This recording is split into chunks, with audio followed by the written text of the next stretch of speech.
भारत के संसदीय इतिहास में पहली घटना घटी जो आपने ध्यान नहीं दिया। और हम लोग जो है ना बहुत जल्दी खुश हो जाते हैं, तो खुश होने के बाद ही भूल जाते हैं यार ये खेल क्या था।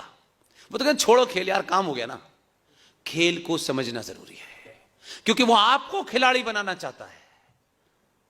उसने तो खेल किया, उसने कहा अपनी अपनी विधानसभा में भी ये खेल कर सकते हो। खेल ये हुआ कि आजाद भारत की पार्लियामेंट में जिस सत्ताधारी पार्टी के पास दोनों सदनों में से एक सदन में बहुमति नहीं था, जिस सदन में पार्टी सत्ताधारी पार्टी का बहुमति नहीं था, उसने कहा इसी में पहले पास कराते हैं। याद आया 370 का प्रस्ताव राज्यसभा में पहले आया। इसलिए देखिए, मैं हिंदुओं की प्रतिक्रिया बता रहा हूं। मैं था वहां, हिंदू मालूम है क्या कह रहे थे? अरे यार देखो यार, ये बेवकूफ बना रहा है। सबको पता है कि राज्यसभा में हमारा बहुमत नहीं है। अब ये हिंदुओं के पास जाएंगे, कहेंगे राज्यसभा में हमारा बहुमत नहीं है, अब हमें फिर दोबारा से वोट दो। ये बेवकूफ बना रहे हैं। मैंने कहा थोड़ा सा तहम्मुल से काम लो। तहम्मुल उर्दू का वर्ड है जिसका मतलब होता है सब्र से काम लो। जरा थोड़ी देर के लिए मुंह पे टेप लगा लो, हर वक्त बोलना जरूरी है क्या? 10 मिनट तो समय दो। ये राष्ट्र का मामला है, ये घर का मामला नहीं है। और राज्यसभा में जब घुसे तो बाकी लोगों को समझ नहीं आया कि कहानी क्या है ये। जब तक संसद की पटल पे उसने बोलना नहीं शुरू किया, तब को पता ही नहीं था कि आज का एजेंडा क्या है। पटल पे रखा, बोलना शुरू किया, बोलते बोलते बोलते बोलते पूरी कहानी ही, और उस पर वोटिंग हो गई। तो लोगों ने कहा मैं इसका वो नहीं दिया। उसने जितने पुराने बिल पास हुए थे उन्हीं की नजीर बनाई। उन्होंने कहा फला बिल हुआ था उसमें भी ऐसा नहीं हुआ था, फला बिल पास हुआ था उसमें भी नोटिफिकेशन नहीं दिया था, ये अभी अभी ले लो, पढ़ लो और अभी पास करना है। तो वो जो उल्टे हाथ पे बैठे हुए थे, जो आजकल कुर्ते के ऊपर जनेऊ डाल के घूम रहे हैं, उन्होंने पहली तो उनकी आस्तीन चढ़ाई। उन्होंने कहा आज फंसेगा ये, राज्यसभा में लाया है, यहां तो हमारा बहुमत है। पीछे मुड़ के देखा तो न बहू नजर आ रही थी, न मत नजर आ रहा था। बहुत देर तक भौचक के रहे, सोचने लगे ये हुआ क्या है। अब ये एक्सेप्ट तो कर लिया था उन्होंने, कहा कि यहां गिरा देंगे हम और मिल्लत इस्लामिया फिर हमारे साथ खड़ी हो जाएगी, हम तो जीत जाएंगे चुनाव। बहुत देर तक पीछे देखते रहे, प्रस्ताव पे वोटिंग हुई, प्रस्ताव पारित हो गया। बाहर निकला, उसे तो मालूम था कि लोकसभा में 303 है, वहां तो कोई माई का लाल चैलेंज करेगा ही नहीं हमें। 24 घंटे तक इस देश में सन्नाटा रहा इस बात के लिए कि ये खेल क्या है भाई। तो मैंने कहा दूरदर्शन में एक सीरियल आता था, उस वक्त जब सीरियल आया था तब शायद ये पैदा नहीं हुआ था। उस सीरियल का नाम था कहां गए वो लोग। 24 घंटे बाद पता चला देश को कि हम समझते थे कि 14 में आपने समझदार भेजा, ये तो उससे भी ज्यादा आ गया। 2 महीने पहले संसदीय प्रणाली की तमाम जितने उसके कायदे कानून हैं उसे मानते हुए, उसे निभाते, कोई काम गैर कानूनी नहीं किया इस आदमी ने।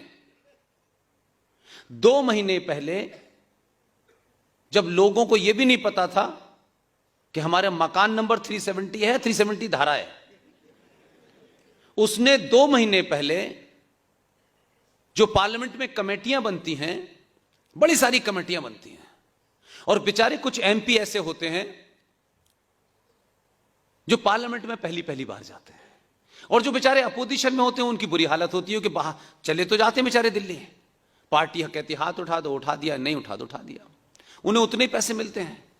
इन्होंने जो भारतीय पार्लियामेंट की परंपरा है उस परंपरा का निर्वाह करते हुए 2 महीने पहले यह कहा कि हमारे जो विदेश डेलीगेशन जाते हैं उन डेलीगेशन में मिला जुला डेलीगेशन जाता है, और हमारे देश के एमपी इतने जाहिल और इतने अनपढ़ हैं ऐसा माना जाता है। मैं नहीं कह रहा ये बात, मैं नहीं कह रहा ये बात, लेकिन हर आदमी को जो बेचारा जीवन में अपने घर से निकल के दिल्ली जिसने ना देखी हो, उससे आप ये कहें कि आपको जाना है डेलीगेशन में और नीदरलैंड में पानी की व्यवस्था कैसे है इसका अध्ययन करके आना है,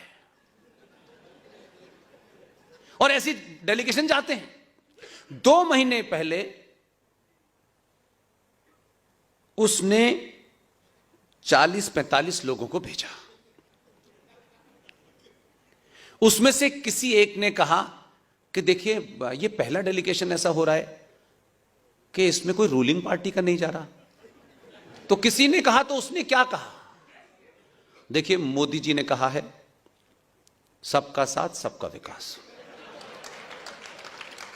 रूलिंग पार्टी के लोग बाहर जाते रहते हैं, उनका मानना है कि विपक्ष के लोग ज्यादा से ज्यादा तादाद में इसमें जाएं। 2 महीने पहले उनको जाने की तैयारी कर दी उसने। मैं अंदर की बात बता रहा हूं आपको, हां, आपके खुश होने की बात है। यही हिंदुस्तान के हर सनातनी को करना चाहिए।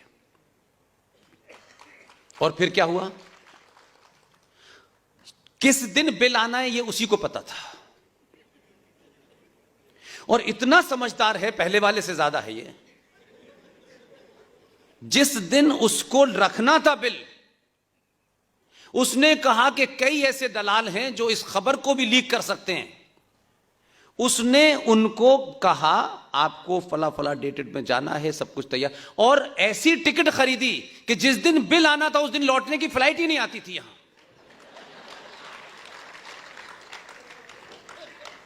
बाद में पता चला कि ये तो क्या हो गया, कहां गए लोग, नीदरलैंड में घूम रहे हैं लोग। तो कोई काम इलीगल नहीं किया, लेकिन ये क्यों करा मैं इसलिए कह रहा हूं, जो मेरा मूट पॉइंट है वो ये है, मूट पॉइंट ये है कि आपने पहली बार याद कीजिए कि भारतीय सनातनी हिंदू ने कभी सनातनी हिंदू होके राष्ट्र की किसी ऐसी समस्या जिससे राष्ट्र मजबूत हो रहा हो कभी वोट दिया था। मेरे 4 MP बन जाएं, मेरी जाति के लोग वो बन जाएं, मेरी जाति का ये बन जाए, मुझे ये मिल जाए। आपने 2014 में जब वोट दिया था तो वोट बाद में दिया था, पहले भारतीय समाज सनातनी हिंदू हो गया था, तब मोदी पैदा हुआ। तो दुनिया ने बहुत सारे आर्टिकल बाहर लिखे, वॉशिंगटन पोस्ट वगैरह में बहुत कुछ लिखा गया। तो यहां के लोग तो यही के अखबार ढंग से नहीं पढ़ते, तो बाहर के क्या पढ़ेंगे। तब भी वॉशिंगटन पोस्ट ने अपने एडिटोरियल में लिखा था, या न्यूयॉर्क टाइम्स, दोनों में से किसी एक ने अपने एडिटोरियल में लिखा। इसलिए मैं कह रहा हूं दुनिया आपको 1947 से नहीं जानती, बापू से इस देश को नहीं जानती। दुनिया आपको हजारों साल पुरानी सनातन सभ्यता से जानती है, आचार्य चाणक्य से जानती है, विष्णुगुप्त से जानती है। बापू को हमने ठीक है उनकी मार्केटिंग करके जगह जगह खड़ा कर दिया है, वो ठीक है, वो जरूरी है, सबका साथ सबका विकास कहते रहिए, वो एक अलग इशू है। इसलिए मेरा सिर्फ इतना ही कहना है कि जब आप अपने बीच में से यह मैसेज देते हैं, आपने 2 बार सरकार चुनी है, 2 बार चुनी है, मोर और लेस 283 से 303 पहुंचने के उस सफर को सोचिए कि आपने क्या मैसेज दिया है। ये जो आजकल ऊंट की पीठ पे खड़े होकर के सऊदी अरब में खजूर तोड़ने वाले क्यों परेशान हैं? ये इसलिए परेशान नहीं है कि कुछ 2 समझदार लोग भेज दिए आपने, ये बिल्कुल भी एजेंडा नहीं है, बिल्कुल भी ये एजेंडा नहीं है, ये गलतफहमी निकाल दीजिएगा। उनकी प्रॉब्लम यह है कि 700 साल के बाद इस समाज में सच बोलने और सच के साथ खड़े होने की ताकत आ गई है। यह समाज अगर जागृत हो गया, इसी स्पीड में हो गया, तो हम जहां से चले थे हमें वहीं वापस जाना पड़ेगा। तो ये सड़कों पे, ये औरंगजेब रोड, ये शाहजहां रोड, ये जितनी भी चीजें हैं जिसने आपकी हर जनरेशन को ये बताया कि अगर ये आक्रांता थे, सनातनियों के साथ रेप किया, मर्डर किया, इनकी औरतों की मीना बाजार जामा मस्जिद के बाहर 10-10 रुपए और 2-2 रुपए में बोली लगाई, तो फिर इनके नाम क्यों हैं आज? तो फिर ये भारत आजाद कैसे है? आजादी का क्या मतलब है? सड़क पे सोना, कहीं पे खड़े हो जाना, इसके लिए आपने आजादी ली थी? राष्ट्र आजादी अपनी उस सभ्यता को स्थापित करने के लिए लेते हैं, ना कि इसलिए लेते हैं कि आपको छूट मिल गई, आप सड़क पे कहीं साइकिल लगा दीजिए, कहीं खड़े होकर पेशाब करने लगिए। इसके लिए आजादी नहीं मिली थी आपको। लेकिन आप यही आजादी समझ रहे थे कि अब क्या फर्क पड़ता है, अब तो हमारी सरकार आ गई, अब तो हम लूटेंगे, भ्रष्टाचार करेंगे, मसाले में जहर मिलाएंगे, दूध में यूरिया मिलाएंगे। इस काम के लिए आपने ली थी कि आजादी। और फिर आप ये कहते हैं अंग्रेजों का जमाना बहुत अच्छा था। तो आप खुद ये कह रहे हैं कि हम इस लायक ही नहीं हैं कि हम एक देश चला सकें, हम एक समाज चला सकें, क्योंकि हमारे अंदर चोरी भर गई है, हम बगैर रिश्वत के काम ही नहीं करेंगे। तो आप अपने आप को गाली दे रहे हैं ना कि अगर अंग्रेजों का राज अच्छा था और सभी अगर इसमें ईमानदार हैं 90 करोड़ सनातनी, तो फिर दूध में यूरिया कौन मिला रहा है? और अगर किसी को मिलाते हुए देख रहे हैं तो उसकी गर्दन क्यों नहीं पकड़ते आप? उसको एक्सपोज क्यों नहीं करते आप? मकान बनाते में अगर नंबर 2 का सीमेंट लगा रहे हैं, उसे पकड़ते क्यों नहीं आप? क्योंकि वो हमारा भाई है, हमारी जाति का है, हमारे इलाके का है, कोई बात नहीं। वो मार रहे थे तो बुरा था, हम अपने ही भाई को मार रहे हैं तो बुरा नहीं है। इसलिए ये अपने आप में एक चमत्कार है, और उस चमत्कार के कारण मैं आपके बीच में आता हूं कि कहीं दोबारा से जल्दबाजी मत कीजिएगा। दुनिया इसीलिए परेशान है कि 2014 के बाद आपको लगता था कि थोड़ा सा कम रह गया है। 2019 के प्रचंड बहुमत से दुनिया को लगा, तभी वॉशिंगटन पोस्ट ने अपने एडिटोरियल में लिखा कि 70 सालों के बाद पहली बार भारत में भारतीय सरकार बनी है।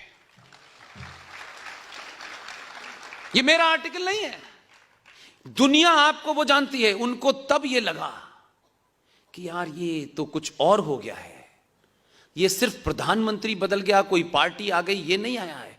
ये वो लोग आए हैं जिसने समाज को बदलना शुरू कर दिया है, जिन्होंने इनके पुरुषार्थ को जगाने की कोशिश की है, जिन्होंने इनको अपने इतिहास का बोध कराने की कोशिश की है। लिहाजा हम गुलाम थे, हम गुलाम थे, हम गुलाम थे, गलत इतिहास इरफान हबीब का पढ़ लीजिए, रोमिल थापर का पढ़ लीजिए, तो इसमें कोई कसूर नहीं है। आप अपने बच्चों को सही बात नहीं बता पा रहे हैं, आप अपने बच्चों को अपने घर पे वो कैलेंडर नहीं लगाते जिससे बच्चों में पुरुषार्थ पैदा हो। हम सब चाहते हैं कि भगत सिंह की कहानी चलते फिरते बता दें, लेकिन घर में भगत सिंह ना पैदा हो, पड़ोस में पैदा हो, क्योंकि हमारा बच्चा तो करोड़ों रुपए कमाने के लिए अमेरिका जाएगा। ये राष्ट्रवाद बचाने के लिए अपने चलाते रहेंगे, हमें क्या लेना देना है? ये स्वार्थ है, हम सबको उसमें आहुति देनी होगी। जो जहां जिस पोजीशन पर बैठा है वो करे। ये नहीं कि जैसे बहुत सारे लोग मुझे ईमेल लिखते हैं, पुष्पेंद्र जी मैं राष्ट्र के इस काम में आपके साथ आना चाहता हूं। यहां तक तो बड़ा अच्छा लगता है मुझे, मेरी नौकरी 15 साल रह गई है, उसके खत्म होते ही आता हूं। मैंने कहा दोबारा मत आना। यानी स्वार्थ 15 साल वो जीवित रहेंगे, फिर जब जीवन में कुछ काम नहीं होगा तो ये क्या राष्ट्र का काम करना बेकार का काम है क्या? कि जब कोई काम नहीं तब राष्ट्र का काम करो। अगर मर्द हो और राष्ट्र से सच्चा प्रेम है तो नौकरी छोड़ के काम करो ना।